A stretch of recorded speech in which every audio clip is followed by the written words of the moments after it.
اللهم صل على محمد وعلى آله وأصحابه وسلم۔ قابل احترام دوستو بزرگوں، اللہ رب العزت نے اپنی مرضی سے جب چاہا ہمیں دنیا میں بھیج دیا، اور جب اللہ تعالیٰ چاہیں گے ہمیں بلا لیں گے۔ اس دنیا میں نہ آنا ہماری اپنی مرضی سے ہے اور نہ ہی جانا ہماری اپنی مرضی سے ہے۔ نہ اپنی مرضی سے ہم آئے اور نہ ہی اپنی مرضی سے ہم جائیں گے۔ اگر ہماری اپنی مرضی ہوتی آنے میں یا جانے میں تو ہم نبی کریم صلی اللہ علیہ وآلہ وسلم کے زمانے میں آ جاتے ہیں، اور جانے میں اگر ہماری اپنی مرضی ہو تو ہم کبھی دنیا سے نہ جائیں، اس لیے کہ موت کو طبعی طور پر کوئی پسند نہیں کرتا۔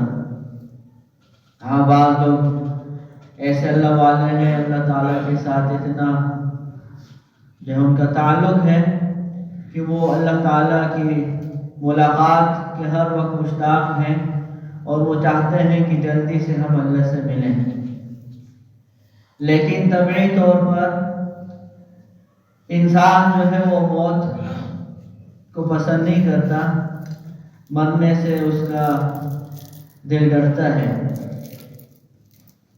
تو نہ آنا ہماری اپنی مرضی سے ہے، نہ جانا ہماری اپنی مرضی سے۔ اللہ تعالیٰ نے ہمیں مختصر سے وکیلے بھیجے ہیں۔ ہماری زندگی کوئی بہت لمبی نہیں ہے، بلکہ مختصر سی زندگی ہے، چھوٹی سی زندگی ہے۔ اعمار امتی بین 60 الی 70 واقلهم من یجوز ذلک۔ میری امت کی عمریں جو ہے 60 سے 70 کے درمیان ہوں گی۔ اکثر لوگ جو ہے 60 سے 70 تک جائیں گے، اور اس سے پہلے دنیا سے چلے جائیں گے۔ بہت کم لوگ اس سے اوپر جائیں گے، 80 سال، 90 سال، 100 سال کا مشکل سے کوئی نظر آتا ہے دنیا میں۔ کسی کو 100 سال سے زیادہ زندگی مل جائے، 110 سال، 120 سال، تو لوگ اس کی زیارت کرنے کے لیے جاتے ہیں کہ یہ کتنا جو ہے عجیب انسان ہے، اس کو اتنی لمبی زندگی ملی ہے، جا کے اس کو دیکھتے ہیں۔ اتنی لمبی زندگی تو کسی کو نہیں ملتی۔ کل ایک مولوی صاحب بتا رہے تھے، مجھے موبائل میں دکھا رہے تھے کہ نیو ٹاؤن کے کوئی استاد ہیں، ان کے والد صاحب کا انتقال ہوا ہے، 123 سال ان کی عمر ہے۔ تو دیکھیں 123 سال بھی اگر سوچا جائے تو کیا زندگی ہے۔ 123 سال بھی کوئی بہت بڑی زندگی نہیں ہے، لیکن جو ہے اس زمانے کے اعتبار سے 123 سال ہماری امت کے اعتبار سے ایک بڑی زندگی ہے۔ نوح علیہ السلام کو اللہ تعالیٰ نے 1000 سال سے زیادہ زندگی دی تھی۔ خالی 950 سال، 950 سال تو ان کی تبلیغ کی زندگی ہے۔ 40 سال سے پہلے کسی کو نبوت نہیں ملی، تو 40 سال وہ ہو گئے، اور 950 سال پھر ان کی نبوت کے ہیں۔ پھر اس کے بعد بھی کچھ عرصہ وہ دنیا میں رہے، تو تقریباً 1500 سال تک اس کی زندگی بنتی ہے۔ لیکن ان سے بھی کسی نے پوچھا، حضرت اتنی لمبی زندگی آپ کو ملی، کیسے گزری؟ تو انہوں نے فرمایا کہ پتہ ہی نہیں چلا، جیسے ایک کمرے کے 2 دروازے ہوں، اور ایک دروازے سے کوئی اندر ہو اور دوسرے دروازے سے نکل جائے، پتہ ہی نہیں چلتا۔ ہم خود اپنے آپ کو دیکھیں، سوچیں ہم اپنی پچھلی زندگی پر ایک نظر ڈالیں، ایسا لگتا ہے کہ بس چند منٹ تھے گزر گئے۔ قال كم لبثتم في الارض عدد سنين قالوا لبثنا يوما او بعض يوم فاسأل العادين۔ اللہ تعالیٰ قیامت والے دن فرمائیں گے، کافروں کو کہیں گے کتنے عرصے رہے دنیا میں، تم نے کتنی زندگی گزاری؟ کم لبثتم فی الارض عدد سنین، جس دنیا کی زندگی کے لیے تم نے مجھے ناراض کیا، میری نافرمانیاں کی، مجھ پہ ایمان بھی نہیں لائے اور اپنی مرضی کی زندگی گزارتے رہے، کتنا عرصہ تم نے عیاشی کی، کتنے عرصے دنیا میں رہے؟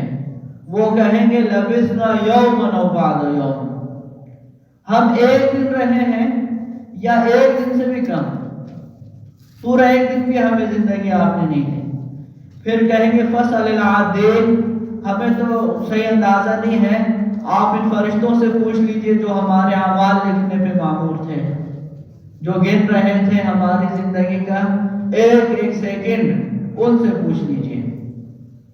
وَنَعُدُّ لَهُمْ عَدًّا، اللہ پاک فرماتے ہیں ہم نے ان کی سانسیں بھی گن رکھی ہیں، کتنی سانسیں ہم نے لینی ہیں۔ اللہ تعالیٰ فرماتے ہیں کہ سانس تک ہم جو ہے ان کو گن کر دیتے ہیں۔ تو جس آدمی کے لقمے جو ہے وہ گنے ہوئے ہوں، جس کے قدم گنے ہوئے ہوں، جس کی سانس جو ہے وہ بھی گنی ہوئی ہو، تو یہ آدمی جو ہے یہ پھر بھی غفلت میں زندگی گزارے تو کتنی ہلاکت والی زندگی گزار رہا ہے۔ اسی لیے اللہ والے ایسے تھے کہ انہوں نے کھانا پینا تک چھوڑ دیا تھا، اپنی مرضی کی زندگی جو ہے وہ نہیں گزارتے تھے، مشقت والی زندگی انہوں نے اختیار کی تھی، مجاہدے والی زندگی، کھانے میں بس ستو پھانک کے گزارا کر دیا، پینے میں جو میسر آ گیا بس پی لیا، اس لیے کہ ان کو پتا تھا کہ یہ دنیا آخرت کو بنانے کے لیے اللہ نے ہمیں دی، الدنیا مزرعۃ الآخرہ، یہ آخرت کی کھیتی ہے، اور اس وقت غفلت میں اگر ہم نے وہ گزار دیا تو آخرت کا بہت بڑا نقصان ہم نے کر دیا۔ یہ ایک سیکنڈ جو ہمارا غفلت میں گزرتا ہے، آخرت کے اعتبار سے یہ صرف سمجھانے کے لیے کہا جا رہا ہے کہ اربوں کھربوں سال ہمارے ضائع ہو گئے، یہ بھی سمجھانے کے لیے، ورنہ کوئی نسبت ہی نہیں ہے دنیا اور آخرت کی زندگی کی، اس لیے کہ دنیا کی زندگی محدود زندگی ہے،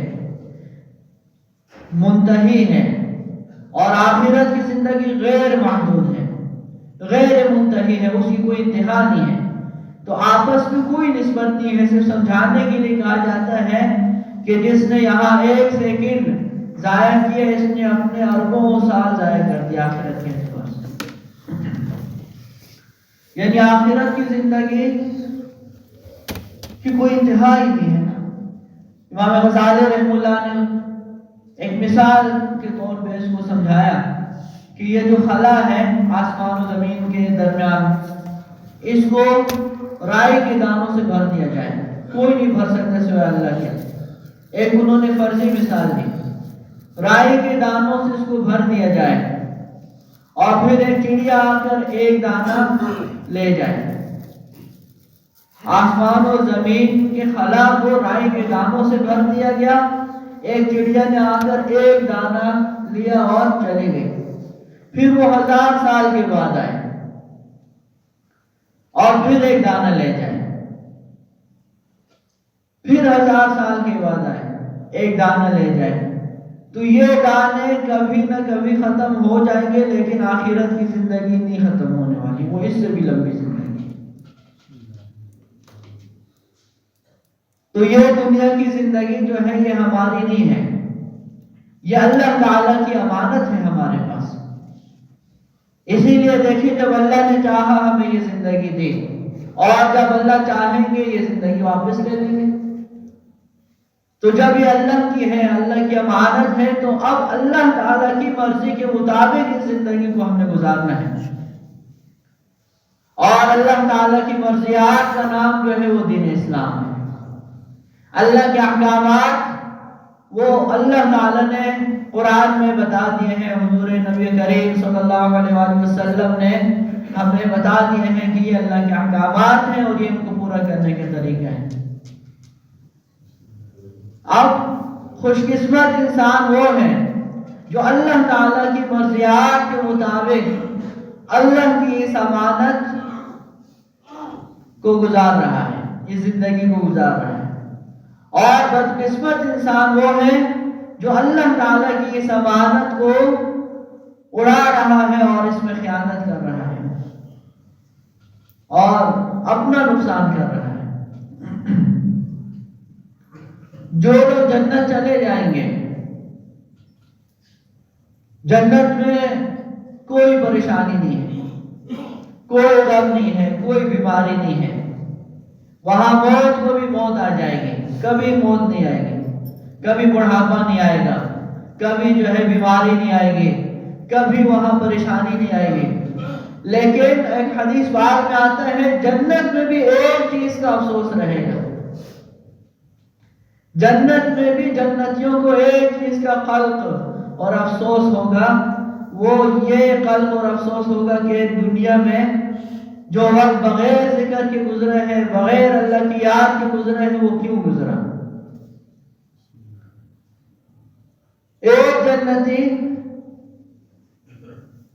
ایک نور دیکھے گا، ایک خوشبو اس کو آئے گی اور وہ حیران رہ جائے گا، حالانکہ جنت میں ہر چیز موجود ہے لیکن ایک خاص قسم کی روشنی، ایک خاص قسم کی خوشبو ہوگی۔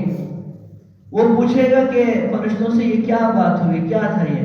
بتایا جائے گا کہ آپ سے اوپر کا جو ایک جنتی ہے اس کی وجہ سے جو ہے یہ ہوا۔ اب وہ ہنسا ہے یا اس نے کروٹ بدلی ہے، ایسی کوئی بات ہے حدیث میں مجھے صحیح یاد نہیں ہے، اس کا مفہوم عرض کر رہا ہوں۔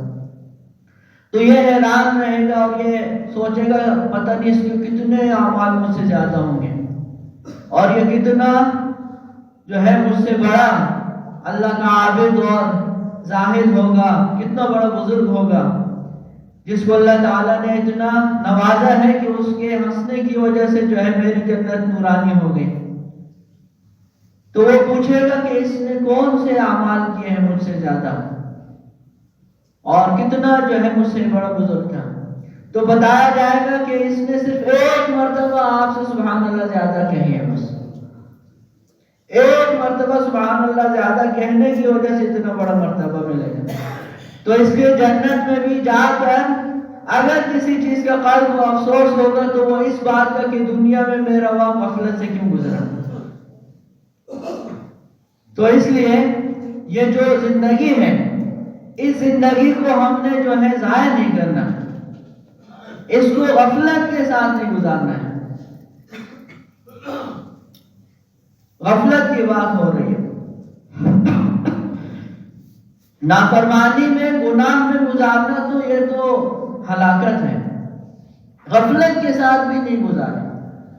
اور اللہ والے تو غفلت کو بھی ہلاکت سمجھتے ہیں، اس لیے کہ غفلت اللہ کی یاد سے جب غفلت ہے یہی بعد میں جا کے پھر ہلاکت بنتی ہے۔ غافل آدمی جو ہے یہ شیطان کا لقمہ بنتا ہے، غافل آدمی شیطان کے شکنجے میں آتا ہے، غافل آدمی پہ شیطان حاوی ہو جاتا ہے۔ اور جو آدمی ذکر کرتا ہے، اللہ کو یاد کرتا رہتا ہے، شیطان اس سے ڈرتا ہے، شیطان اس سے بھاگتا ہے۔ خناس اس کی صفت بیان کی قرآن میں، خناس مانے جو پیچھے ہٹے، پیچھے بھاگے۔ شیطان جو ہے وہ انسان کے دل میں وسوسے ڈالتا رہتا ہے، الذی یوسوس فی صدور الناس، وسوسے ڈالتا رہتا ہے۔ اور جب انسان جو ہے وہ اللہ کو یاد کرنا شروع کرتا ہے، اللہ کی توفیق سے جب اس کا دل اللہ کی طرف متوجہ ہوتا ہے تو یہ پیچھے بھاگتا ہے۔ اور ایک بزرگ پر یہ حالت اللہ نے منکشف فرمائی کہ یہ جو ہے مچھر کی طرح اس کی سونڈ ہے اور یہ دل کے ایک کنارے پہ بیٹھا ہوا ہے، اور جب اس کو غافل پاتا ہے انسان کو تو اپنی سونڈ اس کے دل میں اندر پیوست کر کے اس میں زہر بھرتا رہتا ہے۔